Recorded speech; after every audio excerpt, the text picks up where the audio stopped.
It's the King of Connecticut here. And I recently had the pleasure of doing an extended sit down interview at my law firm, Berman Law Group, in Boca Raton, Florida, at our studio with UFC Hall of Famer Dan the Beast Severn, who's been a very close buddy of mine for a number of years. And in that interview, Dan and I talked about uh, pro wrestling, and we talked about Florida. We talked about how tough it used to be to get into professional wrestling. We talked about Hulk Hogan, who was kept in the dark. His leg was broken by Hiro Matsuda.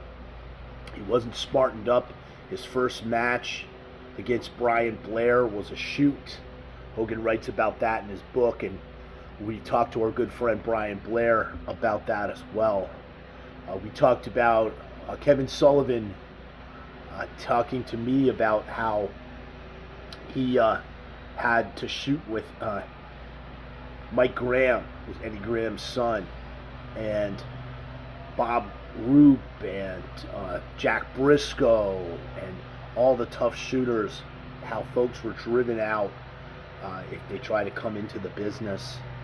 And they weren't tough. They were stretched like rubber bands. The business was protected, and consequently it was respected. Fast forward to a few months ago, and you see Seth Rollins get attacked by a short little 5'5" pudgy 180-pound fat boy running out and tackling him. And then Seth Rollins subsequently going on TMZ talking about how he was so scared, he was so frightened. Disgusting.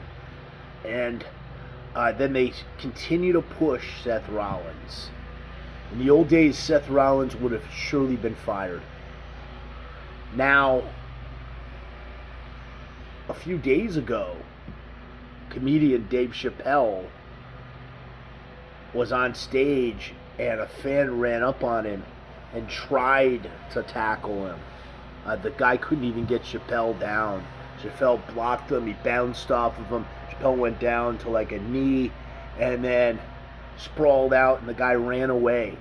And Chapelle made fun of him on stage afterwards. Went to the side of the stage and gave the guy a beating. Went in the back and gave the guy a beating. The guy was getting in the ambulance. His arm was just dangling. He was all bloodied up. That's how it should be, because anyone tries to jump someone on stage. I've been a stand-up comedian for years. I'd love for somebody to try to run up on stage, because then you have carte blanche to defend yourself and give that guy a beating. That's the way it should be in professional wrestling. That's the way it was in professional wrestling. Professional wrestling has lost its mystique.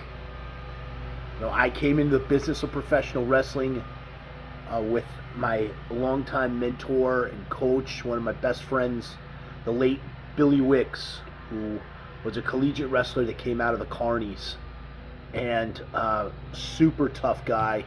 And you had to be tough to be in the business of professional wrestling. Now, not so much anymore.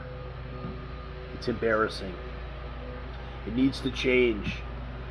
Well, professional wrestling, as Kevin Sullivan told me when we were together at a show in Daytona a couple weeks ago, Kevin Sullivan told me that professional wrestling is likely going to go the way of roller derby, and it's going to just become extinct.